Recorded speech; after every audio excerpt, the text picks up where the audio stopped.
All right, guys, what is hold up, I haven't done this in a while. All right, guys, what is up? It's your boy Cole, back with another video. Today we're going to be going over all the stories from TwitchCon, all the funniest moments, all the best stuff. It's clipped from my VOD, so I'm sure there's a bunch that I left out, but there's probably a ton of funny moments in here, or at least interesting moments in here. Yeah, I had a great time at TwitchCon. If you guys went, hope you did too. Make sure to leave a like, subscribe. See you guys in the video. Peace. Guy would not stop moving. I didn't post or anything. Look at him. He's literally blurry as fuck because he couldn't, like, he's very awkward, but when he got to the picture, like, he's awkward when he moves, but when he's like, film this or Paul, like, you want to take a picture, he moves a little bit. He fucking, you know, but he's very still until then. We should get a formal look at the man Bolis, chat. I think this is the face thing. It's me, Bolis, and Crip, dude. Look at the fucking guy, dude. He goes, anything goes wrong, you're with me. I'm a cop. It's like, thank goodness I'm with a cop. Pleasure meeting you. Fuck you, TDH. I wish you were there. The worst thing is when people don't give me their names. The worst thing is when I talk to someone, get a picture with someone, and they don't tell me their name at all, and then they tweet it, and I've known them for years. You know what I mean? They don't say shit to me, and then they tweet a picture with me and them, and they're like, "Great to meet you," and I'm like, I didn't know that was fucking them. How was it? It was good. It was fucking good. It was fun. And I wish you guys were there. I was pissed. What up, Gunner?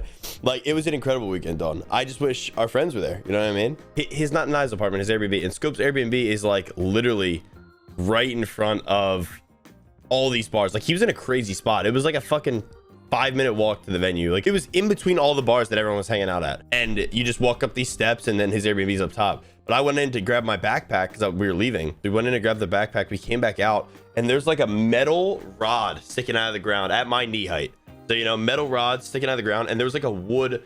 It was as if Plank from Ed, Ed and Eddie was like face down, stabbed into it, and it could like turn, kind of like it wasn't fully solid, but it was solid enough that it could turn a little bit, if that makes any type of sense. Like, it was just a metal rod sticking out with a wood plank on it, and it was this direction. It was like, you know, horizontal, and I just walked out of the door. You know, I walked out of the door, and I'd walked out of this door fucking 800 times. You know what I mean? And I had no issues. And I walk out, and I never even seen it. And I just came down the step and slammed my like right knee into it. People across the street at a bar, people on my left and right, there's like tables outside, and there's 100 people sitting there that see it. Like, everyone was looking at me. I was getting laughed at by my friend too. I slammed it so fucking hard that I like probably was like, I like yelled a little bit. You know what I mean? I'm gonna have to take my pants off, chat. But yeah, okay. So there was like, I forget what day it was, maybe Saturday. It was like an MFAM after party or whatever. And it was really cool. To me, that was like one of my favorite things. A lot of Apex people, a lot of Warzone people. Fortnite people were, you know, I was there. Probably the least amount of people were Fortnite people, but I thought it was cool. I was there. It was fun. It was like they ran out the third floor of this place, and it was nice. They had like these heated, like the outdoor space heaters and some music going, but it wasn't like crazy loud. You could talk to everyone. I met so many people there. It was really fun. Yeah, we went to the phase party. That was fucking fun. But again, it was a one night of fun thing. Like, if I had to do the same club vibe again, I would have puked. I'd have been sick because it's 6 to 9. It's very short. I wish it was longer, to be honest, because that was really fun and chill and like relaxed. I like that. Everyone's drinking, everyone's talking, you know, everyone's getting pictures. So we leave that, and I'm with Levi. If you guys don't know Super Evan, so we're leaving the party. If you guys know Super Evan, his older brother Levi, I'm really cool with Levi and Evan, and fucking Levi was like, yeah, let's just fucking leave. So I'm walking with like Levi, like 5 or 6 other dudes, and Nick Berg's dad to this like pizza place. And Levi's like, yeah, we're just gonna go a couple blocks down to this like pizza place, and we're gonna find a place to go after that. I was like, all right, bet. I'm thinking we're gonna go this pizza place, gonna have a bunch of drunk kids in it. And it's gonna be, because I actually didn't get to go to the MFAM thing at all, really. Like, apart from the MFAM after party, I didn't really get to go to the actual thing because I was at TwitchCon with all my friends and all that stuff. So I didn't know where it was or what it was. So we go to this pizza place, and I hear music, and I'm like, this is fucking loud. Is there another club around this corner? We turn the corner, I see like 3 MFAM signs, like his logo, and there's like 150 people in this fucking bar. So or this like pizza place bar, and I was so confused.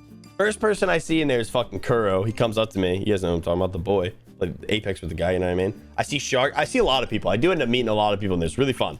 I'm glad we went there. No, the liquid party was not a no-go. So I left because I was all over the place. A lot of my friends were in different places. Fruity was fucking hammered at a bar. Tackle, what up, yo? Nice to meet you too, man. For real, what up, what up? So I'm really drunk at this place, or pretty drunk. Fruity's fucked up at a different bar. Scope couldn't get into the liquid party because he's too young.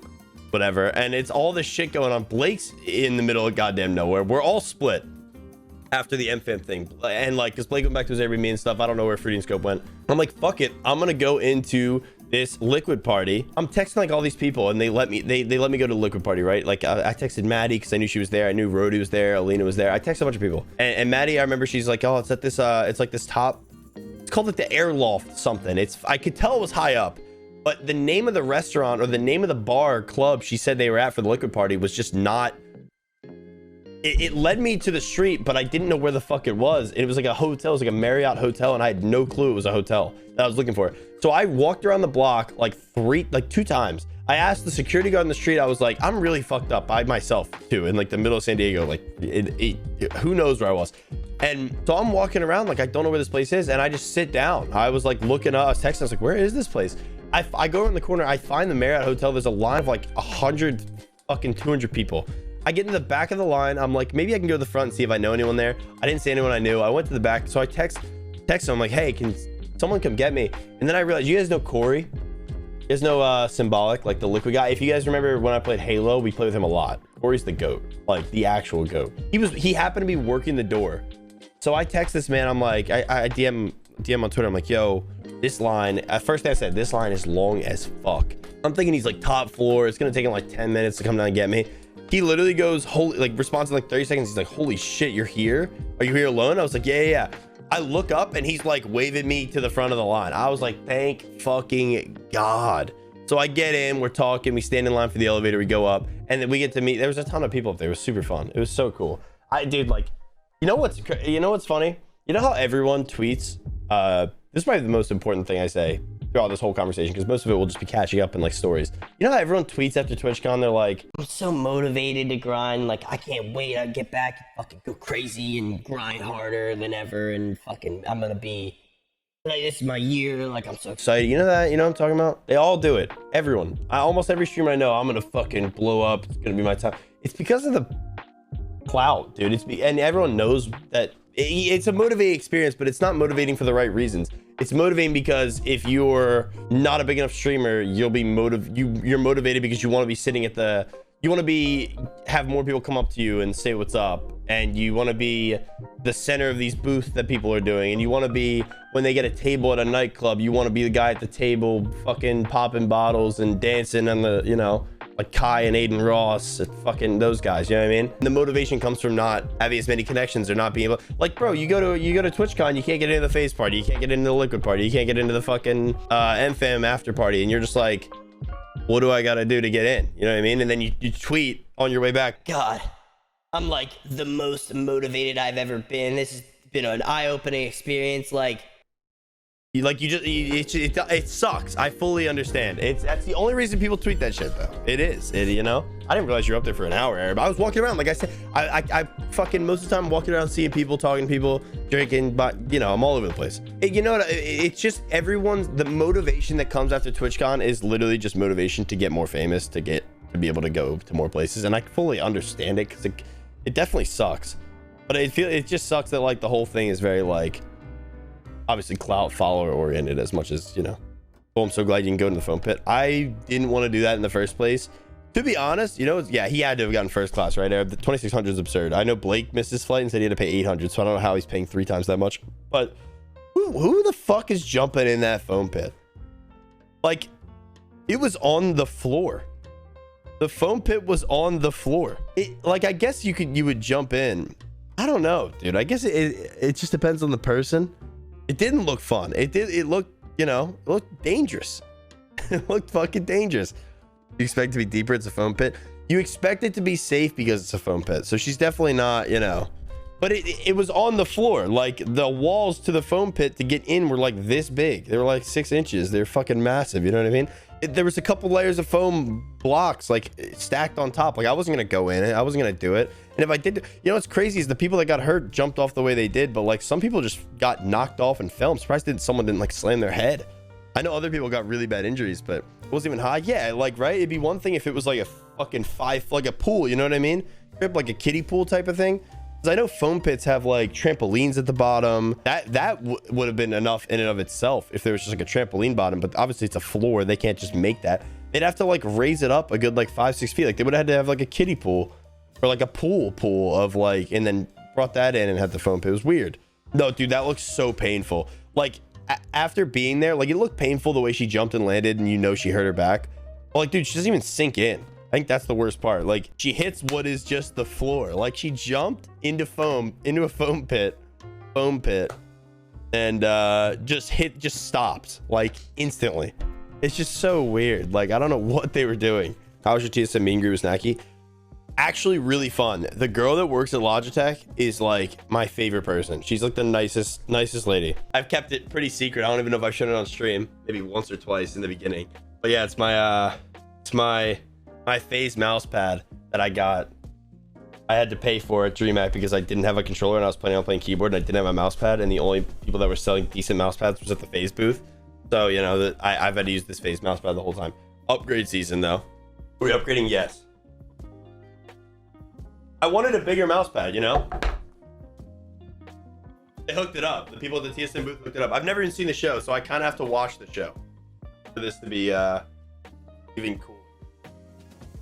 But it's pretty nice. That's so drip, right? That's so drip. I mean, that's fire. I fuck with it. I know this guy. His name's Deku, and that's it. And I've never seen the show, but I have to watch the show now because they hooked it up with the, I'm going to set up the mouse pad in a minute. But they hooked it up. So they gave me this really cool box, and I wish I could have showed you guys. Yeah, no, she was like, do you want a mouse pad too? Dude, the people at TSM are genuinely like the coolest. The workers, the staff, coolest people on earth. On earth. So we're at this booth. The second I get there, because I had to work there every day, like do one thing for 3 days. Right? So I had to go there every day. And she was like, hey, there's a box for you. And it's like this big. Like it's a fucking big blue box. And I'm like, what do we, yeah, this Clicks, this clothing. I'm like, saw Veldy, the dude who gave me the clothes. I didn't get to see Clicks though somehow. But yeah, gives me this massive box. And I'm like, what do I do with this? I'm not gonna can I leave it back there? Can you hold it? And they're like, yeah. And they have this big merch drop. And they gave me 2 shirts and a hoodie. So 3 things. And I didn't like, here, I'll take these out of their things though. This one, a bunch of the girls working there were wearing this like blue acid wash shirt. And I thought it was the coolest thing that they had. For sure. I was like, hey, can I get that shirt? And she was like, yeah, just go up and ask the woman. So I had my entire box. It was just initially 2 shirts and a hoodie. And I didn't love any of them. And I had them all swapped out for pieces that I do like a lot. And the mouse pad was given to me as well. So this was the shirt that I asked the woman for. All the girls at the thing were wearing it. And I was like, can I have that? Like, it's my favorite shirt by far. This is the only shirt that was colored. I don't know if you guys have seen it, but I really like it. Again, I haven't seen the show, so I'm going to have to watch the show. But out of all the shirts they had, acid wash is like, you know, my favorite, you know what I mean? So I was like, this shirt's clean. Everyone was wearing it. Can I have it? She replaced one of the shirts in the collection with that. I was like, thank you so much. I appreciate it. And then I had another shirt, and it was basically the same design on a black shirt. And I was like, hey, it's really cool. I like it, but is there any chance I can get this one? And she's like, yeah. So I picked from the list. I think this is that Deku guy again, right? So it's the same thing, but it's a different, you know, nothing on the back. Clean, right? It's a nice shirt. They hooked it up. So I had 3 things that I didn't like, and I ended up getting 3 things that I did like and a mouse pad. Got something going down the arm.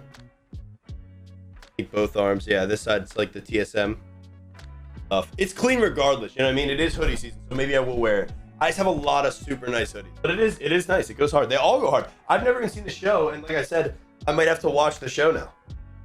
So that'll be cool. Yeah, I'm gonna take my pants off, chat. I just got my ID, and I mean just got my ID like 2 months ago. I was walking around for so long, for probably 4 months with an expired ID, and half the places would let me in, half the places would say it's expired. So I'd have to pull up proof that I did like some $15 thing, you know what I mean? And it took me 20-30 minutes. One bar I was at, I've renewed my license online. I didn't even have proof that I renewed it. I just had a little picture that said I paid $30, and I would show it to people and they'd be like, oh, you're good, whatever. But my ID is real, and I just got it. It's brand fucking new. So I go up to this bar. It was called Whiskey Girl. It was like one of the first ones we went to, probably the second or third bar we walked into. And I walk up to it with like a group of people, and the guy is like looking at my ID and he's shining a flashlight through it. And I'm like, this guy's like shining a light through my ID. And he's like, yeah, it's not supposed. I'm like, is something wrong? Because he looks up at me like 2 or 3 times. He's shining a light through it. He's bending a little bit. I'm like, everyone got in like 2 seconds. I'm like, is something wrong? And he's like, Yeah, he's like, yeah, the light's not supposed to go through it like that, so it might be fake. And I was like, dude, I'm 24. I was like, I'm 24 years old. And I know that's not like old, but I was born in the 1900s. I haven't been called out for my actual ID in years. He looked at me like I was using a fake, and all my friends just got in, and I was like, I was like, this is my real ID. He's like, when's your birthday? I'm like, April 24th, 1998. He's like, oh, you're good to go. Like, I didn't know my fucking birthday. Like, what that's the kicker. That's like the guarantee you let me in. Like, is the ID fake or not, dude? Learn how to do your job. I don't know. Oh, this is a story. Here we go. Not a good story, but it's fucking annoying. I didn't even know people like this existed. We go up. It's me, Cole, and Maddie. I'm like, hey, what do you guys want? You know, I'm buying them drinks. You know, they're the homies. I've been known them for a while now. Good people. I was just us three. We just finished the TSM booth. Apex Twitch Rivals was going on downstairs. That win was insane, though. Hal was on controller, too, right, Pet? But, so we go up there. We're getting our drinks. We're in line. I'm like, what do you guys want? Cole's like, get me whatever you're having. I'm getting a Coronas. I was like, all right, 2 Coronas, and Maddie wanted a fucking Truly. I was like, can I get 2 Coronas and a Truly? Fruit punch. The guy's like, I was like, yeah, sure. He turns around. He picks up 2 Trulies and 2 Coronas. I didn't realize. He rings it up. And I'm like, fuck, there's an extra one there. This has nothing to do with the story, but he basically charged me for an extra drink that I didn't ask for. I got to put my card in. It says the tip thing. He didn't pour our drinks. It wasn't a draft beer. He turned around, grabbed 3 drinks out of his thing, handed them to us. The tip screen comes around. It's just a little cart. And I push no tip like I do every fucking time. I'm not going to tip one of those guys. And he out loud, it was like, so no tip? So you're just not going to tip me? I looked him fucking dead in his eyes. I was like, no. Like, I had never, I thought that was a meme. I feel like I see that shit on TikTok being like a super not like confrontational thing that people do. Like a little fake back and forth as if I was recording being both people. But I have never had someone look at me weird. I had never had someone in my life like make a face at me, say anything to me. It's always just no. I pick it out. I have no remorse. I don't. At first I was like, why are they asking me to tip on these little machines? I'm not gonna do it, whatever. And I kind of made it my thing to not tip on those little machines, because it's just not, anytime the little machine comes, it's not like they're my waiters, you know what I mean? Like, I didn't tip. I click it instantly every time. I've done it for years. I clicked it, no tip. The guy literally out loud was like, so no tip? Like, some stares at me. I couldn't, I literally looked at him and was like, no. And I walked away. I should have, what I should have said, it felt like I was having this conversation in my shower. No, not at a bar. Just at out. There's a million of those guys. Axel, it wasn't at a bar. I tip at a bar every time. It was at this little fucking like vendor guy. There's like a million of them all around TwitchCon. And they just stand there and do it. And he just cracked the cans. I don't even think he fucking get the bottle opener. You know what I mean? Like, it's not a bar. He's not a bartender. He sits there with his drinks. He hands them out, cracks them open, and you leave. Night, that's what I was saying. It's like, you know how you have those afterthoughts in the shower? Like, you're sitting there thinking of what you could have said. I'm sitting there in my shower at night, and I'm like, I could have been like, thanks for the extra drink, dick. Yeah, I was planning it out for something that would never come back around, but I really did. Give me an extra drink, charge me for an extra fucking drink, and then had the audacity to ask me for a tip for doing absolutely nothing. I've dealt with 1,000 people that do his exact job, never had one look at me weird or anything.